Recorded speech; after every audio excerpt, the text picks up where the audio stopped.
모든 사회 과학의 예측에는 전제 가정이 있습니다. 만약 이렇게 된다면 뭐 이렇게 될 것이다. 뭐 이런 거죠. 지난달 15일 IMF 세계 경제 전망 보고서에도 그런 전제가 있었습니다. 미국 시장이 상반기 6월까지 락다운을 한다는 전제가 그것입니다. 하반기부터 락다운이 풀린다는 가정에 기반한 보고서가 IMF 세계 경제 전망 보고서입니다. 그런데 당장 이번 달부터 5월부터 미국 수십 개 주에서 락다운 사회적 봉쇄 조치를 해제하고 있습니다. 게다가 코로나19 치료제 소식도 들려오고 있죠. 1년 6개월은 걸릴 것이다고 했던 백신도 올 연말 대량 생산 가능할 수도 있다. 이런 소식들이 들려오고 있습니다. 뭐가 맞고 뭐가 얼마나 틀릴지는 아직 모르겠습니다. 그러나 언론이 경제학자들이 내놓은 보고서의 의미, 전제나 가정들을 전부 다 무시하고 미래의 예측을 마치 기정사실화해서 예측이 마치 팩트인 양 그렇게 보도한다면 그건 매우 현실적이지도 못한 겁니다. 주의 깊게 봅시다. 예측이란 가정에 기반한 숫자지만 현실은 그 숫자를 끊임없이 무참히 무너뜨리고 있습니다. 근본적인 문제는 현재 우리는 현재의 숫자를 결코 알 수가 없다는 것이죠. 네, 안녕하십니까. 세상에 이익이 되는 방송 최경련의 경제쇼 출발합니다. 저는 진실탐사 엔터테이너 최경련입니다. 유튜브 오늘도 같이 갑시다.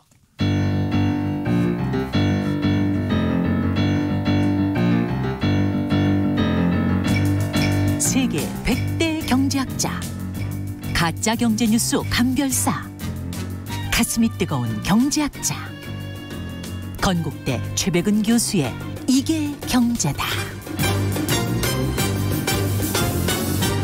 네, 경제 고수만의 탁월한 식견과 통찰력으로 경제 이슈를 분석하는 이게 경제다. 최백은 건국대학교 경제학과 교수 나오셨습니다. 안녕하십니까? 네, 안녕하세요. 예, 오랜만에 뵙습니다. 예. 아침에도 굉장히 바쁘시더라고요. 아, 예. 오늘 그랬습니다. 오늘 예. 방금 직전에 이제 이재용 삼성전자 예. 부회장이 예. 서초 사옥에서 대국민 사과문을 발표를 했습니다. 예. 사과를 할 일이 많았던 모양입니다. 그렇죠. 뭐 사실 대부분 상식적인 국민들이 볼 때는 예. 다 문제가 됐었던 부분에 대해서 사실 이제 뒤늦게 예. 상당히 뒤늦은 사과가 이루어진 거죠. 이게 사과문에서 아이들에게 예. 자신의 아이들에게 회사 경영권을 물려주지 않을 생각이다. 이렇게 했고 편법에 기대거나 윤리적으로 지탄받는 일도 하지 않겠다. 더 이상 삼성에서는 문호조 경영이라는 말이 나오지 않도록 하겠다. 노동 3권을 확실히 보장하겠다. 이게 이제 이재용 부회장의 정확한 워딩인데 어떻게 들으셨습니까? 지금 얘기한 것들은 다 사실 상식적인 얘기들이잖아요. 그렇죠. 당연히 해야 됐던 것들이죠. 법을 그동안. 준수하겠다는 이야기잖아요. 당연히 해야 예. 됐던 것들이잖아요. 그동안에. 이제까지 법을 준수하지 않았는데 그렇죠. 미안한데 앞으로는 법을 준수하겠다. 예. 예. 근데 그게 이제 뭐 재판과 관련해서 예. 그렇게 사과해가지고 퉁치겠다고 하면 그건 곤란한 거고요. 그렇죠. 예, 그러니까 이제 지금 많은 분들이 이제 그런 이제 의심을 그렇죠. 의혹의 눈초리를 보내고 있는데 그러니까 사실 삼성 같은 그룹의 총수가 사과를 할 때는요. 우리가 공직자들도 마찬가지지만은 예. 사과를 할 때는 거기에 대한 책임을 져야 되는 거예요.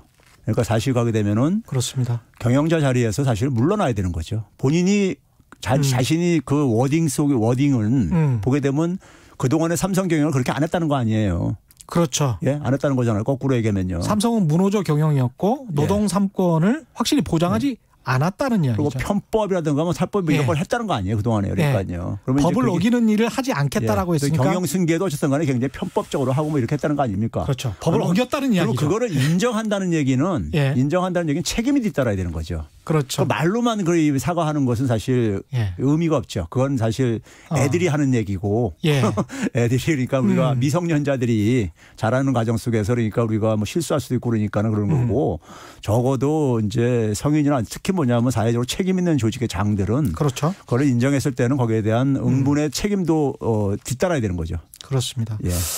그리고 또 한 가지 지적해야 될 게 개인적으로는 그 하도급과 관련돼서 아무런 발언을 하지 않았다는 것도 조금 좀 아쉽습니다. 저는. 예. 그게 아마 그러니까 그 준법 감시에서 그 얘기가 빠져 있기 때문에 하는 게 아닌가. 준법 감시에서 예. 요구한 것만 제가 볼 때 지금 사과한 것 같아요. 사회적으로 당장 영향을 미칠 수 있는 경제적으로 영향을 네. 미칠 수 있는 것은 사실은 삼성이 하도급 관련해서 맞습니다. 제대로 예. 공정 경쟁을 하고 예. 그리고 하도급들을 착취하지 않는 그런 구조로 가져가면 당장에 거기에 영향받는 업체들이 굉장히 많거든요. 맞죠. 예. 그 제가 모 방송에서 제가 그런 얘기 한 적이 있었습니다. 뭐냐면은 삼성이 글로벌 기업, 자칭 글로벌 기업인데 예. 해외에서 미국이나 유럽에서 나가서 기업 경영하는 정도만 한국에서 해라. 그렇죠. 그렇게 한국에서는 그러니까 상대적으로 안 해도 된다는 얘기는 한국 사회를 굉장히 한국의 시민들을 그렇습니다. 굉장히 어떻게 보면은 그 무시하는 거죠. 무시하는 겁니다. 예. 예. 근데 이제 그게 오늘 이제 그 사과문의 워딩에도 사실 그러니까 그대로 투영되어져 있죠.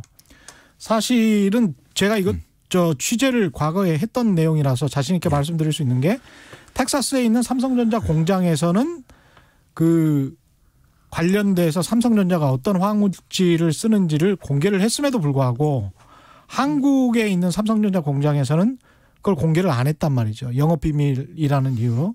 이거는 정말 눈 가리고 아웅하는 거죠. 그렇죠. 예. 네. 그런 측면들을 여러 가지를 좀 봐야 될 것 같습니다. 아직은 좀 먼 것 아닌가. 좀 더 제대로 책임질 것은 책임지고 그리고 또 더 해야 될 것은 더 해야 될 것 같다는 생각도 듭니다. 오늘은 한국형 뉴딜 정책이 이제 나와서 여기에 관해서 이제 여러 가지 말씀을 해 주실 것 같은데요. 한국형 뉴딜이라는 게 일단 뭔가요? 저 요 얘기를 좀 하기 전에요. 예. 그 우리 사회가 최근에 보게 된 이제 촛불 시민혁명 이후에 소위 촛불 정부라고 하는 문재인 정부가 들어서고 난 이후에 우리 사회에 많은 이제 어떤 하나의 그 과거 적폐에 대한 어떤 개혁 이런 이제 바람들이 불었잖아요. 예. 그래서 뭐 검찰 개혁, 언론 개혁 뭐 이런 건 굉장히 이제 국민들도 다 이제 실감할 정도로까지 다 이게 노출되고 이제 그렇게 됐잖아요. 예. 근데 이게 경제는 없느냐? 예? 그런 게도 있어요. 예. 저는 기재부는 문재인 정부 칼라고 안 맞는다고 봐요. 기본적으로요. 기획재정부 전체 공무원들이 그러니까 기재부의 전체 스탠스가요. 전체 스탠스가 그러면 개인 예. 자연인을 얘기하는 게 아닙니다. 예. 스탠스가요. 예. 근데 우리가 흔히 국민들이 가장 힘들어하는 부분이 경제예요. 예. 경제 잘 모르겠다 이제 이렇게 그렇죠. 그러다 보니까 검찰이나 언론 부분은 국민들이 어떤 상식까지 쉽게 판단하기 쉬워요. 그다음에 이제 많이 알게 됐죠 우리가. 그렇죠. 예. 예, 검찰도 이제 어려웠는데 많이 알게 된 거죠. 경제는 굉장히 이게 전문가들 책임인데 예. 하다 보니 굉장히 어렵게 돼 있다 보니까 이게 그러니까 적폐인지 아닌지를 이거 구별을 잘 못해요. 그렇죠. 예. 근데 제가 볼 때는 기재부나 검찰이나 언론이나 별 차이가 없어요. 기재부도 전체적인 스탠스는 적폐다. 예. 저는 그래 봐요. 한국은행도 마찬가지입니다. 오늘 완전히 이게 어떻게 보면 제목이 될 수도 있을 것 같은데. 제가 왜 그러냐면요. 최근에 이제 기재부가 이제 재정 논란 이런 거 있잖아요. 예. 그 재정 논란 속에서 보게 되면요. 소위 말하는 보수 언론, 대표는 조선일보 이런 언론들랑 스타일이 똑같아요. 예를 들면 이런 거죠. 그러니까요. 정부 이제 그러니까는 부채 늘리지 말아라.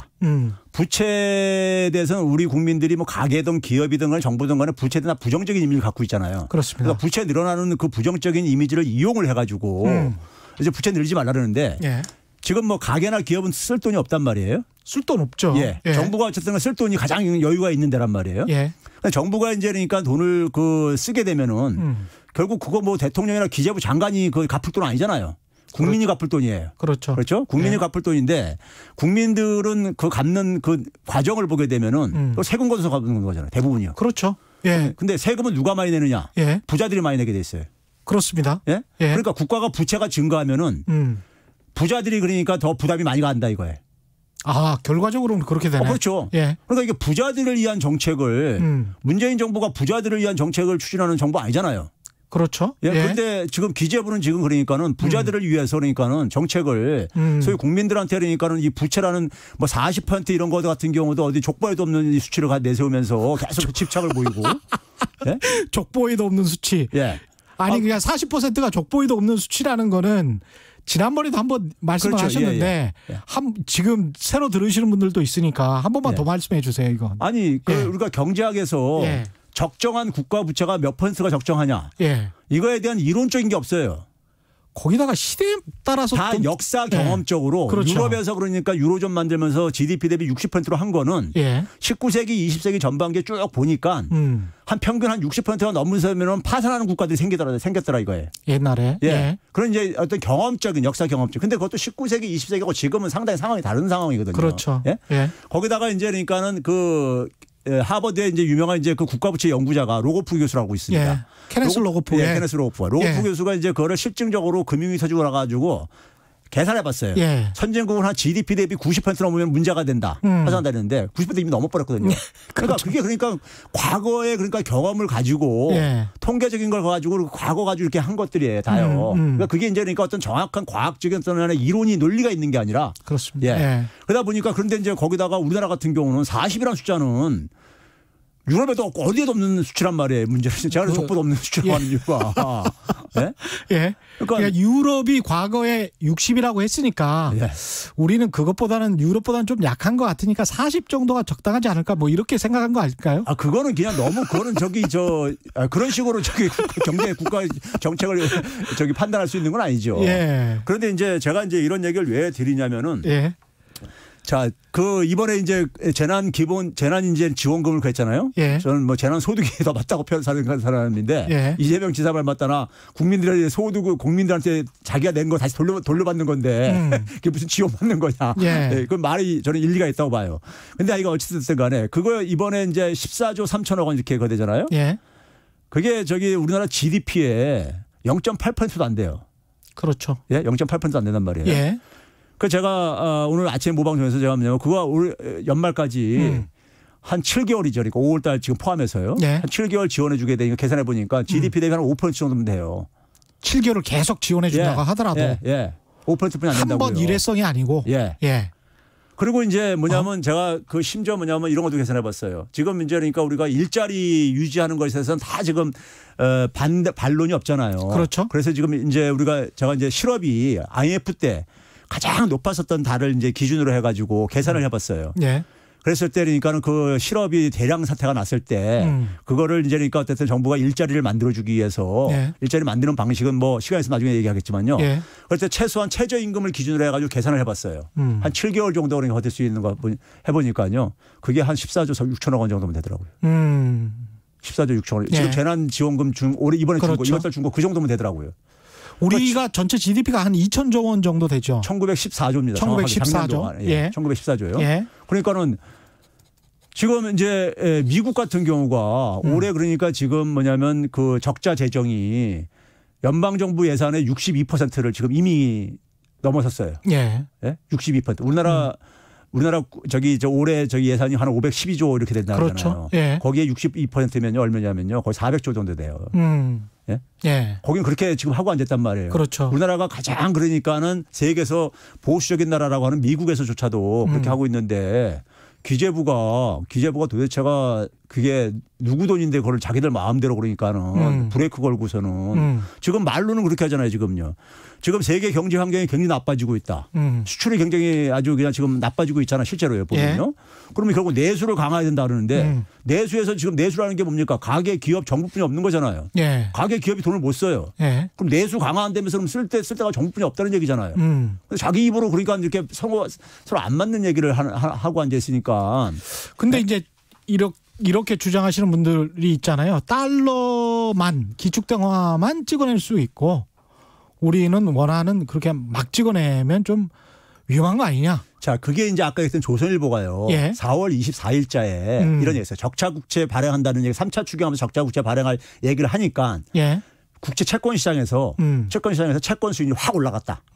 채권 수익률이라는 것은 시장 금리잖아요. 그렇죠. 시장 금리가 올라가게 되면은 가계나 기업의 그러니까 금리 부담이 올라가지기 때문에 결국 정부가 돈을 쓰더라도 결국 이 긴축 효과로 인해서 가계 기업이 돈 쓰는 게 줄어들어 가지고 그래가지고 결국은 이 효과가 안 나타난다. 그러니까 시장 금리가 그냥 자동적으로 올라가 버리니까. 그게 소위 말해서 이제 그 경제학에서 소위 보수주자들이 얘기하는 정부가 돈을 많이 쓰게 되면은 민간 부분이 쓸 돈이 적어지기 때문에 그게 상쇄시켜 끝나버린다 하는 소위 구치효과라는 이런 개념이 있어요. 예. 근데 그 얘기를 하는데 그날 제가 이제 채권 수익률 저 봤어요. 24일 날 그러니까 이것도 장중이야. 예. 장중에 잠깐 올랐다가 24일 날 떨어졌었어요. 떨어졌을 뿐만 아니라 4월 24일부터 지금 최근 5월 4일까지요. 4일까지 보게 되면 우리나라는 그러니까 3년물, 5년물 국채 수익률이 떨어졌어요. 미국은 저기 저 5년물은 변화가 없고 3년물은 올라갔고요. 지금 무슨 얘기냐면 우리나라 국채가 더 인기가 있다는 얘기예요. 실제로 보게 되면요. 지난해 연말 대비 올해 3월 달까지 외국인들이 우리나라 국채를 9조 원이나 매입했어요. 그렇죠. 수익률이 떨어진다는 것은 찾는 사람들이 많다. 가격이 그러니까 우리가 그렇죠. 그러니까 우리나라 국채가 상당히 인기가 있고 그리고 기본적으로 기본적으로 그러니까 우리나라 지금 이렇게 돈을 쓰더라도 그러니까 우리나라에 대해서 외국인들이 안전하게 보고 있다는 얘기예요. 그렇죠. 실제로 보게 되면 일본보다 우리가 국가 신용 등급이 두 단계는 높아요. 예, 그렇습니다. 예, 높고 그리고 아까 얘기했듯이 우리나라 흔히 학자들이 얘기하는 게 지금 기축통화 아니라는 얘기를 하고 앉아 있는데요. 지금 우리가 달러 빚을 발행하자는 거 아니에요. 그렇죠. 원화빚을 발행하자는. 원화빚을 발행하자는 거. 원화빚은요 기본적으로 한국은행에서 돈 찍어서 해결할 수 있는 거예요. 그렇죠. 그렇잖아요. 기업이 예를 들어서 그러니까 삼성 같은 데가 원화빚을 못 갚게 됐어. 그리고 살리고 싶으면 돈 찍어서 융자해 주면 돼요. 그렇죠. 그런 된 거예요. 우리가 외환위기 때는 달러 빚이었기 때문에 달러는 우리가 그러니까 만들어낼 수 없는 돈이니까. 그렇죠. 그러니까 우리가 이게 파산이 일어났던 거예요. 근데 지금 뭐냐면 기축통화가 아무 관련이 없는 거고. 거기다가 이제 뭐냐면 이 사람들이 얘기하는 것은 소위 말해서 원화 가치가 폭락해서 외국인들이 떠난다 그러는데 제가 앞에서 얘기했듯이 외국인들이 떠나긴커녕 지금 더 들어오고 앉았단 말이에요. 한국 국채가 굉장히 인기가 좋단 말이에요. 미국 국채가 더 인기 좋다고 지금요.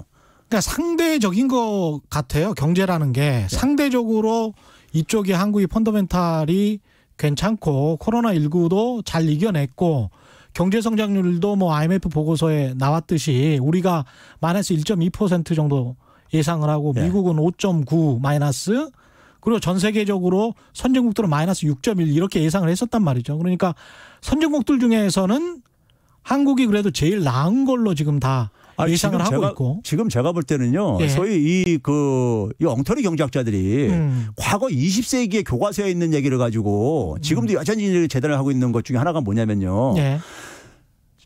2010년에 미국이 금융위 터져서 연준에서 돈을 대규모로 찍어낼 때요. 미국의 티파티 무브먼트라는 게 있었습니다. 그렇죠. 이 보수 시민운동 단체죠. 공화당을 자주지할 만큼 파워가 엄청 셌던 데인데 이 단체가 뭘 주장했냐면 연준 폐쇄를 했었어요.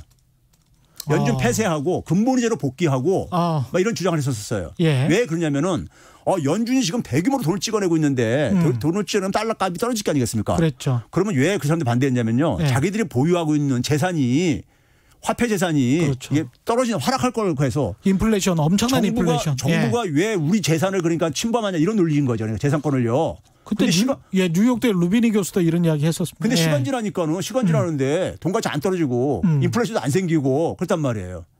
그 경제학자들은 그냥 뭐 돈 찍어내면 그냥 돈같이 떨어질 거로 생각을 해. 근데 지금 우리가 4월 달만 해도 소비자 물가가 0.1% 디플레이션 걱정할 지금 이런 상황이란 말이에요. 그렇죠? 그러니까 제발 좀 그러니까 좀 책임질 수 없는 얘기로 그러니까 좀 국민들 그러니까 겁박하고 그러지 말고 기재부 관료가 좀 그러니까 너무 이게 국민들한테 사실 제가 볼 땐 겁박을 하는 거예요. 그러니까 이게 국가 부채가 이렇게 증가하게 되면 우리 국가 거덜난다 이런 식의 협박을 하고 앉아 있는 건데. 그렇죠. 그 말을 계속 하는 거죠. 근데 사실은 뭐냐면은 국가가 돈을 쓴다는 것은 어떻게 보면 소득 재분배 측면도 있는 거예요.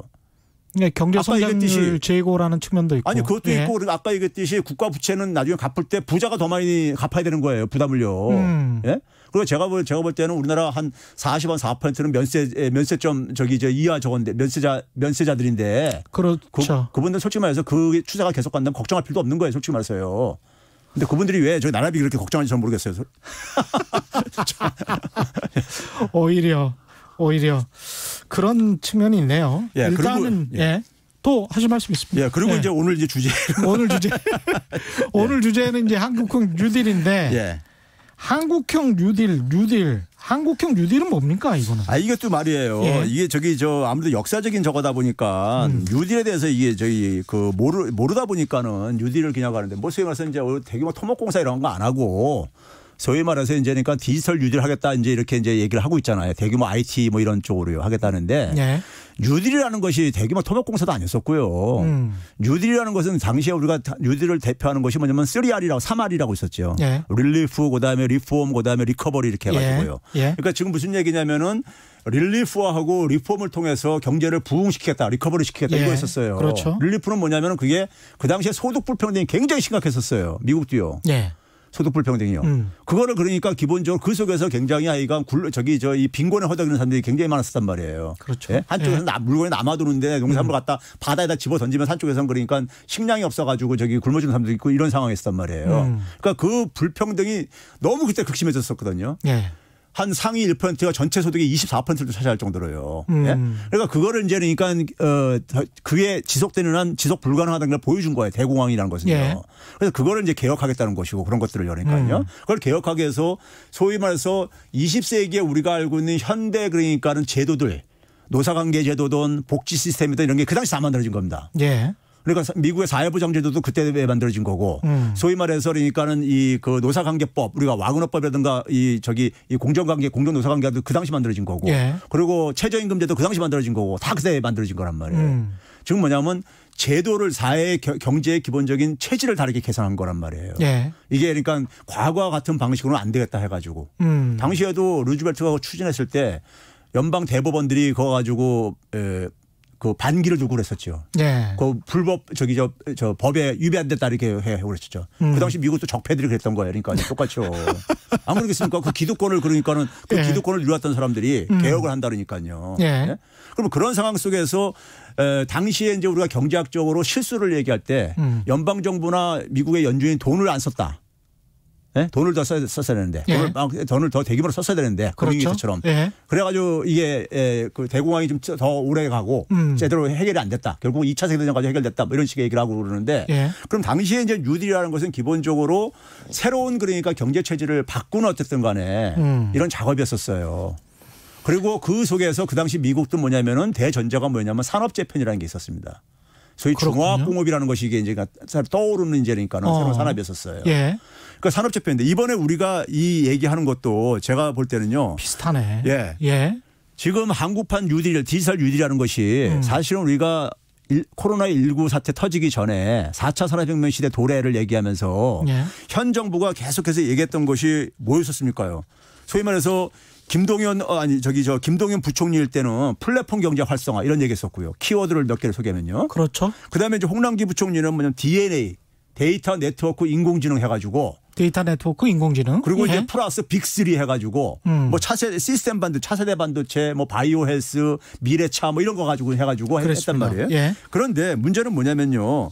이런 것들이 그러니까 과거에 그러니까 우리가 코로나19 터지기 전에 소위 문재인 정부에서 가장 남은 중요한 과제가 뭐였습니까? 혁신성장이었었어요. 예.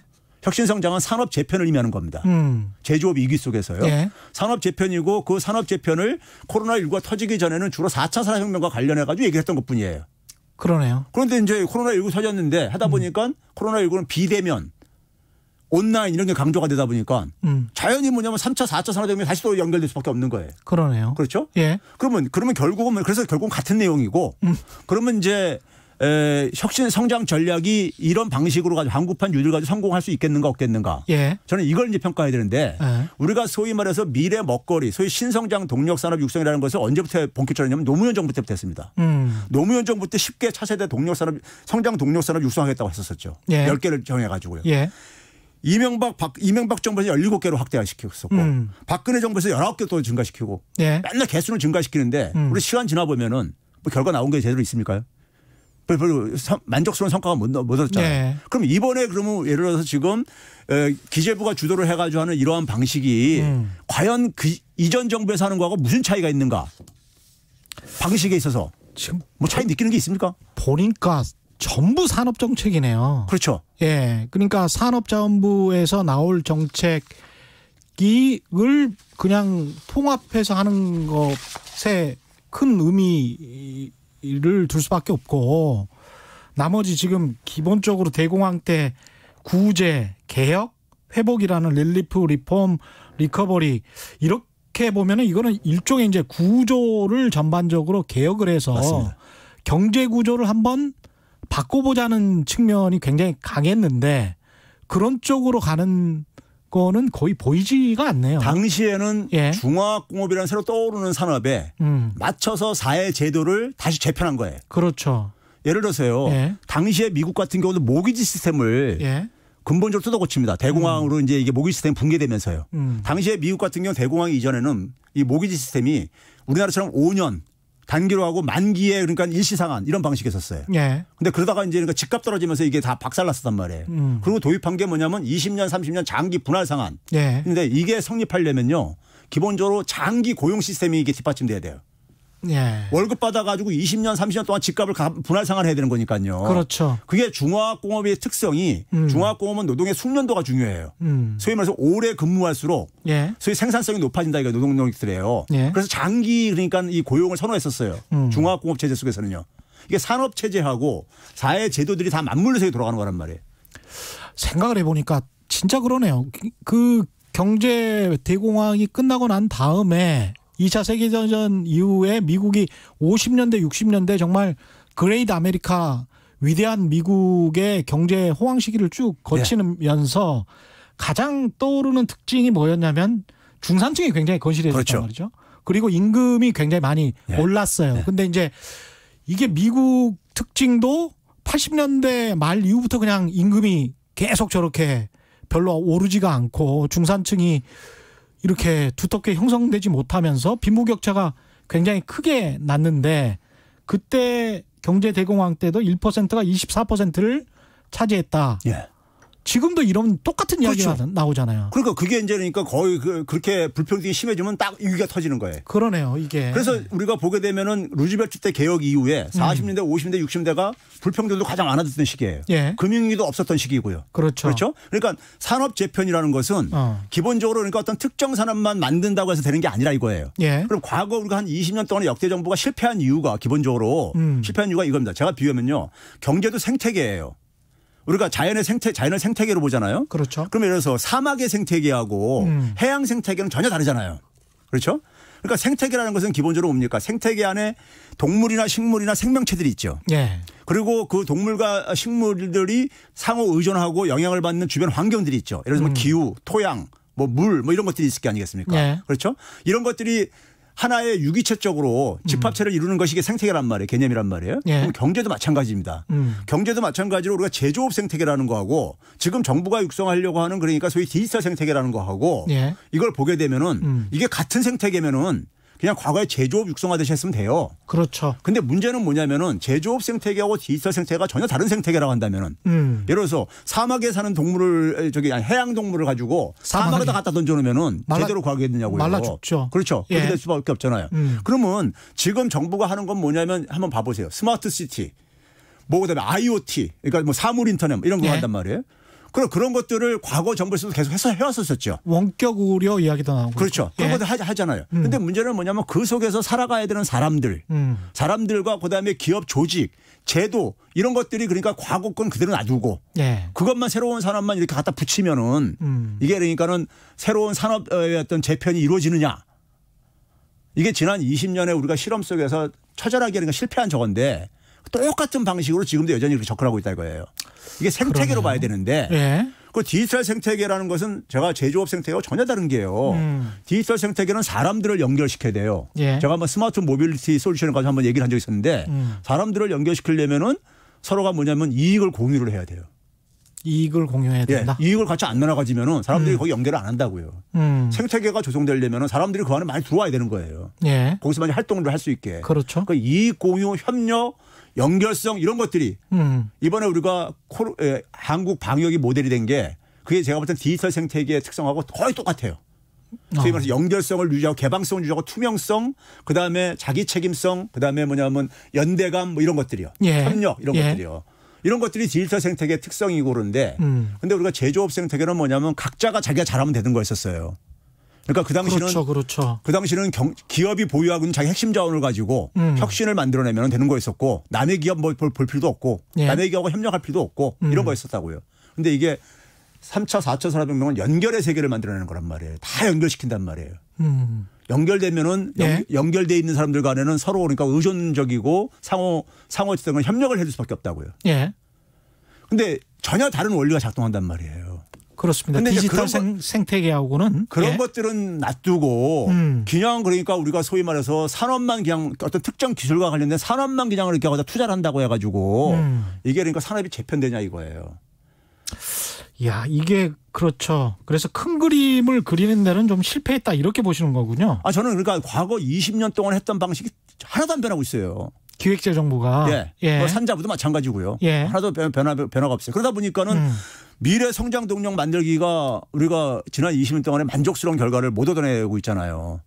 근데 저도 참 좀 의심이 가는 게 원격 의료도 그렇고 스마트 시티도 그렇고 사실은 그 박근혜 정부 때 나왔던 그 보도 자료를 맞아요. 제가 그대로 가지고 있거든요. 예. 근데 그 보도 자료하고 지금 보도 자료하고 뭐 그렇게 크게 다르지가 않아요.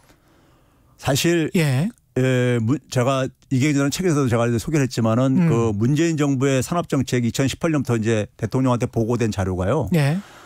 2016년에 2016년 박근혜 정부 때죠. 당시에 이제 산자부가 주도를 해가지고 4차 산업혁명 시대의 그러니까 산업 정책을 이제니까는 그래서 기획을 합니다. 입안을 해요. 그게 이제 그러니까 12월 말에 나왔었어요. 이제 나왔는데 12월 말이 어떤 상황이었습니까? 박근혜 탄핵 막 이렇게 부르면서 아주 전국이 막 저기 아주 그냥 격동에 저가 있었잖아요. 네? 그러니까 만약에 탄핵이 없었으면은 2017년 정초에 발표될 내용이었어요. 그거를 이제 대통령이 바뀌자 발표가 안 되다 보니까 척생수납에다 집어넣었다가 이제 대통령 바뀌면서 거기에 일부가 좀 이제 컬러가 더 덧칠해져 가지고 인공지능 같은 거 들어가고 뭐 이렇게 들어가 가지고 그게 다시 또 세상에 다시 돌아온 거예요. 그런 점에서 그러니까는 제가 그래서 그 2018년대 홍남기 부총리 출범할 때 이건 박근혜 3차 저거 팀이 경제팀이다. 이런 식으로 평가를 했던 이유가 그 내놓는 정책이 똑같아요. 박근혜 정부 때 그러니까 내놨던 정책하고 똑같습니다. 제가 근데 이게 왜 이렇게 똑같이 나오는지에 관해서 곰곰이 생각을 해보고 또 취재를 좀 해봤었는데 아주 상식적으로 생각을 해보면 산업자원부나 기획재정부에서 어떤 보고서를 청와대까지 들어가는 보고서를 올릴 때 국장님이 바로 쓰시지는 않을 거 아니에요. 밑에 사무관이나 그 위에 또 이제 뭐 이사관이랄지 과장들이 개입을 하잖아요. 밑에 사무관들이 쭉 이렇게 일을 하는데 그 일을 어떻게 하는지를 곰곰이 보면 밑에 기획재정부의 밑에도 공공기관들이 많고요. 산업자원부도 밑에 공공기관들이 많아요. 관련해서 무슨 산업기술과 관련된 평가원들도 있고 공공기관 여러 가지 기초과학에 관한 공공기관들이 있습니다. 그러면 그 공공기관들의 연구원들이 또 박사들이에요. 그러면 그쪽으로부터 보고서를 또 다 받아요. ICT와 관련된 보고서를 받고 그 보고서를 바탕으로 해서 일종의 짜깁기를 하더라고요. 짜깁기를 해서 사무관이 잘 짜깁기를 하면 과장이 이렇게 사인을 하고 그럼 이사관이 읽어보고 이렇게 가는 거예요. 차관, 장관 그리고 대통령한테까지. 그러니까 문서가 어떻게 생산이 되는지를 취재를 해본 저로서는 이게 상당히 위험하다.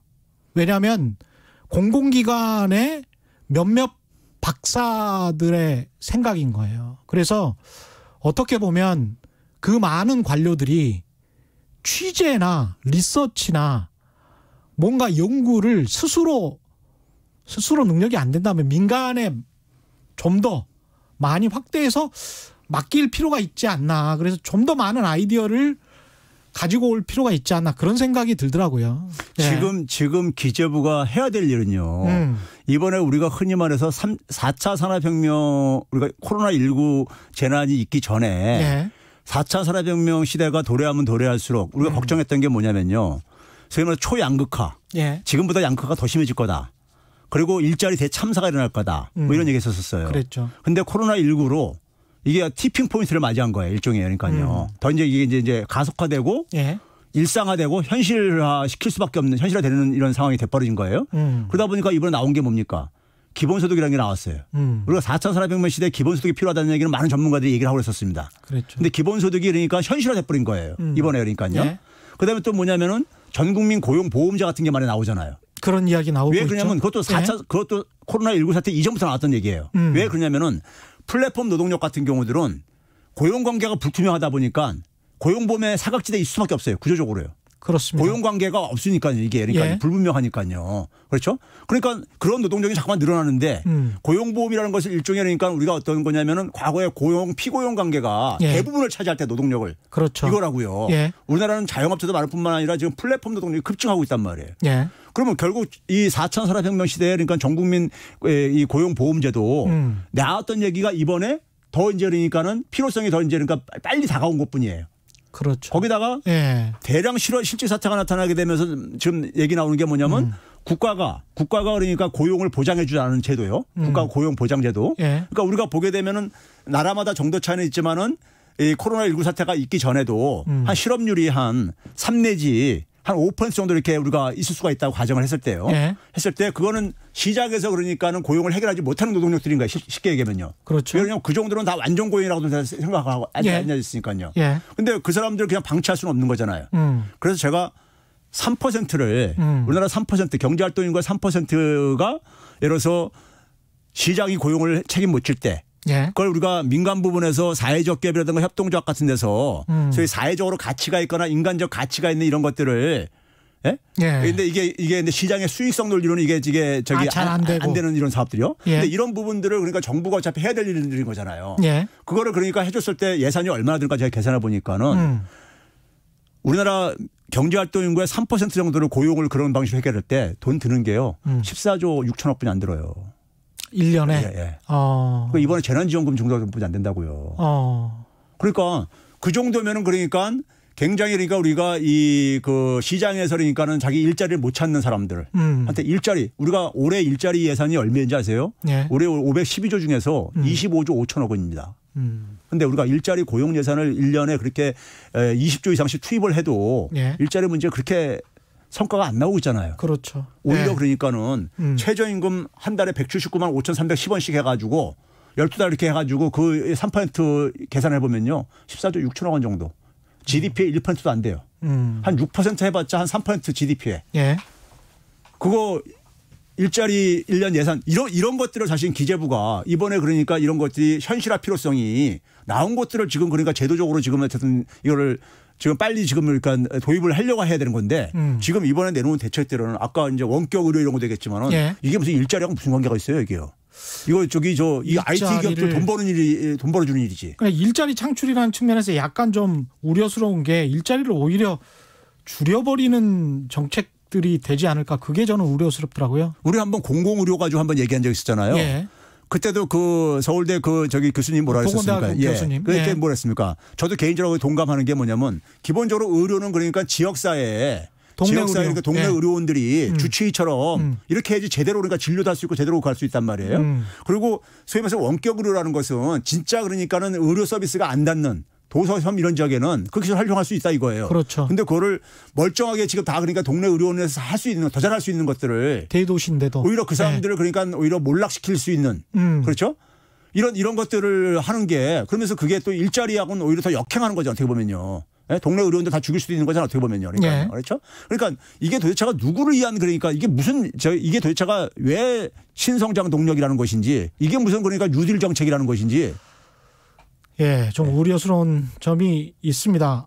그 외국에서 이제 원격 의료를 하는데 왜 우리는 안 하냐 이렇게 이제 비판하시는 분들도 있을 것 같은데 그때 서울대 보건대학원 교수님도 그 말씀을 하셨는데요. 외국은 그렇게 원격 의료를 하는 것은 주치의 제도가 있다. 근데 우리는 주치의 제도가 없다. 그래서 주치의 제도가 있어서 동네 의료원이 동네 의원들이 탄탄하게 지역 기반을 가지고 있고 그 사람들이 원격 의료를 하는 거면 그건 서로 간에 상생을 하고 굉장히 좋은 의료가 될 수 있을 것 같은데 주치의 제도가 없는 상황에서 대형 병원에 독점이 될 가능성이 있다. 그런 걱정을 하시더라고요. 대형 병원도 대형 병원이지만요. 예. 제가 볼 때는 원격 의료라는 게 다 보면 IT 그렇죠. 저거들이에요. 예. 그 IT 하면 떠오르는 게 어디 있습니까? 삼성이잖아요. 예? 이런 대기업들 사실 그러니까 돈벌이 제가 볼 때 해주는 저건데 예. 근데 사실 지금 우리가 그 이번에 코로나19로 공공의료의 중요성을 얼마나 우리가 지금 깨달았습니까요? 우리나라 지자체 4곳 중에 한 곳이 그러니까 공공의료가 지금 부족한 상태란 말이에요. 여전히 그러니까요. 그렇죠. 그러다 보니까 이번에도 그러니까 간호원들 이 의료 인력이 부족이 초창기에 얼마나 우리가 그 사람들의 경무에 시달리게 지금 하고 있잖아요. 지금요. 그때 네? 우리가 배웠던 통계에도 서울대 보건대학원 교수님 그 말씀하셨는데 우리 공공의료가 전체 의료의 불과 10%밖에 안 된대요. 그러니까요. 전체 시장에. 네.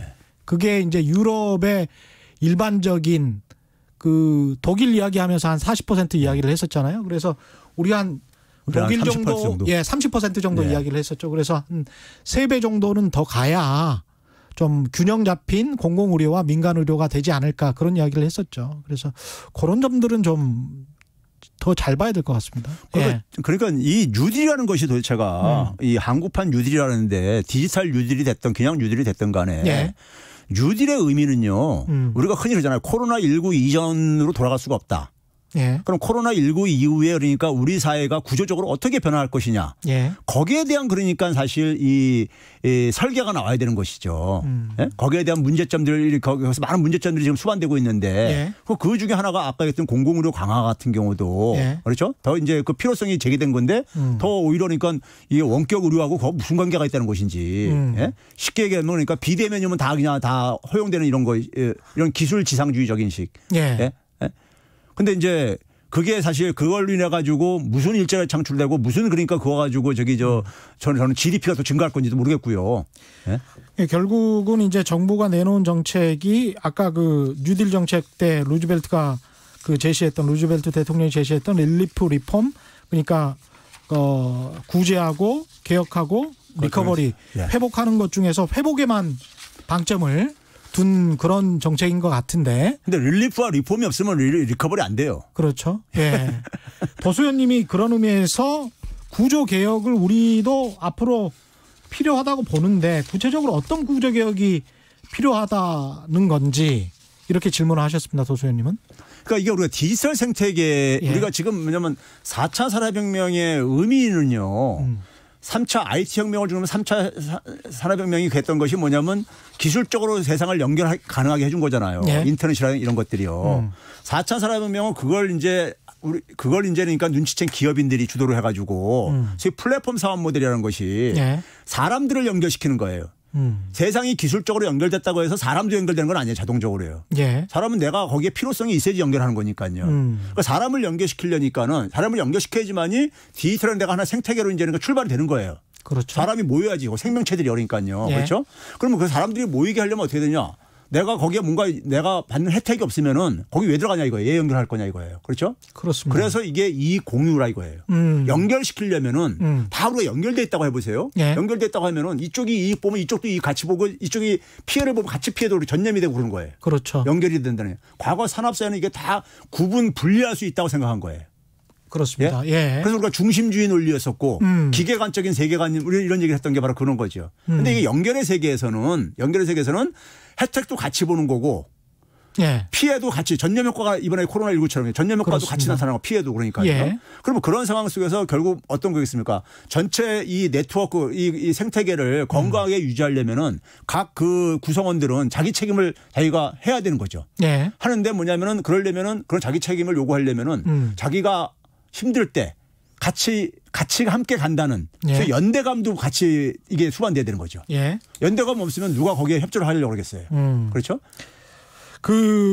이게 이제 일종의 구제, 개혁, 회복 이거를 다 같이 해야 되는 측면이 있는데 항상 우리가 뭐 돈 문제, 재원 마련 문제 여기에 관해서 이제 고민을 안 할 수가 없습니다.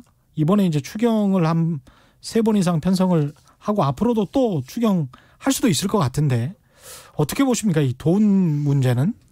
아니 그러니까 추경 문제는요. 예. 지금 우리가 그동안에 2차 추경까지 했잖아요. 예. 근데 그게 투입한 게 GDP 대비요. 예. 0.7 그러니까 우리가 일반 국민들이 총액만 생각하는데 세출 구조 조정한 게 많아요.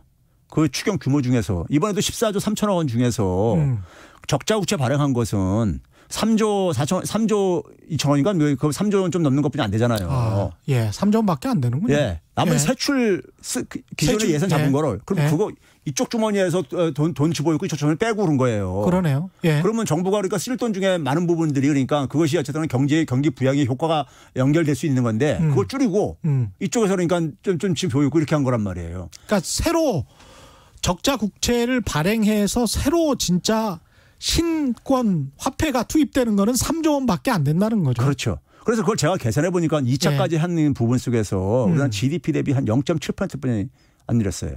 미국이 13.3% 정도 지금 현재 4차까지 해가지고요. 13%가 넘었습니다. 네, 넘었어요. 그제 제가 11% 뭐 이랬던 것 같은데 계속 13.3%까지 됐습니다. 지금 3조 달러 지금까지 지금 근접하고 있으니까요. 13조 달러.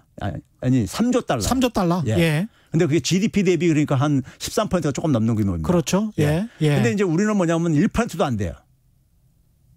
예? 예. 1%도 안 된다고요. 돈을 안 쓰고 있다고요. 예? 그러니까 근데 뭐냐면 우리가 훨씬 더 돈 쓸 여력은 많은데 지금요 선진 국가들이 아까 이제 모두에 이제 그런 얘기했잖아요. 올 하반기부터 이제 간에 락다운이 풀리고 경기가 회복된다는 걸 전제로 해가지고 계산한 수치가요. 올해 선진국 평균 국가 부채가 GDP 대비 한 22%포인트가 증가할 걸로 예상을 해요. 아, 22% 올 1년 사이에. 포인트가. 예. 90% 좀 넘는 수준에서 이제 110%가 넘는 수준으로 이제 그러니까요. 평균 90% 수준이었는데 평균이요. 110%. 근데 우리는 국권이 한 40%대. 그래, 40% 안 됐던 선수에서 기껏 해봤자 제가 볼 때는 우리가 한 10%는 그래도 50%잖아요. 그래도 선진국보다는 그래도 2분의 1도 안 되는 거예요. 허리띠 졸라매기에는 세계 최고네. 그렇죠. 1등이네 1등. 예? 그 제가 볼 때는 그게 부자들의 논리라 이거예요. 예? 부자들을 위한 논리라 이거예요. 지금 뭐냐면은 더 큰 파도를 나가는 파도를 준비를 해야 된다 뭐 이러는데 지금 작은 파도에 쓰러지는 사람들이 지금 널려 있는데 그렇습니다. 그렇죠? 작은 파도에 쓰러지는 사람들은 그럼 예매해도 되는 거냐 이거예요. 그러니까요. 그렇죠. 예? 그 사람들 나중에 이렇게 세우려면은 그 돈 엄청 들어요. 예? 그리고 그게 가령 그 100만 명, 200만 명의 일반 시민들이 아니고 매출 1조 원이나 10조 원의 어떤 기업이었다면 이렇게 가만히 있었을까 이런 생각도 듭니다. 가만 안 놔두죠. 네. 아니 매출 10조 원의 기업이 우리나라가 기재부가 무슨 정책을 할 때요. 기업한테는 얼마나 관대한 정책들을 쓰는데 그래요. 지원하는 거 보면은 기업 지원하는 거에 대해서는 아주 그냥 적극적이에요. 일반적으로 보게 되면은. 자영업은 뭐 500만 명이 넘는. 제가 볼 때는 지금 이제 가게하고 자영업 경제인 취약계층은요. 정부가 재정 투입해가지고 견딜 수 있게 해줘야 되는 것이고요. 그렇죠. 기업들은 한국은행이 나서서 회사채를 매입을 해줘야 돼요. 무전이요. 예를 들어서 한국은행법 가지고 못한다 그러면은 산업은행하고 IBK 있잖아요. 산업은행은 그러니까 우리가 대기업들이 하는 게 주로 기관 산업들 이런 것들이잖아요. 거기 자금 가는 데가 산업은행이잖아요. 그렇죠. IBK는 뭡니까? 중소기업은행이잖아요. 그렇죠. 이게 그러니까 중소기업 담당하는 데라고요. 그러면 이쪽에다가 산업은행이나 중소기업은행은 그러니까 한국은행이 돈 지원할 수 있어요. 같은 은행이기 때문에. 그렇죠? 그리고 이 산업은행과 중소기업은행이 그러니까 회사채들 매입을 해줘가지고 코로나19 이전까지 멀쩡하게 돌아가던 회사들 같은 경우는 그 매입해줘가지고 일단 버티게 해줘야 되는 거라고요. 그 기업이 무너지게 되면 대량 실질 사태가 나오니까요. 그렇죠. 그건 한국은행이 해야 된다고요. 그것까지 재정을 사용하려 할 필요 없이 재정은 그러니까 경제인 취약계층들 여기에 이제 그러니까는 소득 지원이라든가 이런 쪽에 그러니까 그다음에 이제 그러니까 일자리 유지에 일자리 그러니까 이 유지에 그러니까는 재정은 투입을 해야 되는 것이고요. 그러면은 제가 볼 때는 우리는 굉장히 효율적으로 재정을 사용을 해도 아까 계산해봤듯이 10%도 안 써도 우리는 다 해결된다 이거예요. 올 연말까지 버틸 수 있다더라고요. 그러니까 자영업이나 극빈자 아주 지금 힘드신 분들 같은 경우는 정부의 재정을 투입을 하고. 그다음에 이제 중소기업이나 대기업이 힘들어지면 고용을 연계해서 고용을 연계해서 이게 중요합니다. 이게 미국도 실제로 하고 있고요. 그렇죠. 고용을 유지하는 조건으로 돈을 몇 조 원씩 지급을 해주고 있습니다. 지금 빌려주고 있습니다. 그렇죠. 그래서 그게 왜 그러냐면은 그 사람들이 실직 사태가 됐을 때 사회적 비용이 너무 많이 들기 때문에 그런 거예요. 그렇죠. 그래서 고용을 유지하는 조건으로 그렇게 하면 그거는 한국은행에서 KDB나 그렇죠. IBK에 중소기업은행에 지원을 해줘가지고 그쪽에서 기업을 지원해 주는. 우리나라 한국은행은 지난 2월달, 3월달 사이에 2조 2천억 원 정도가 통화량을 줄였어요. 지금 뭐냐면 연준이나 지금 일본이나 유럽중앙은행은 지금 돈을요. 지금 저 연준만 하더라도 2조 한 5천억 달러 더 찍었습니다. 알겠습니다.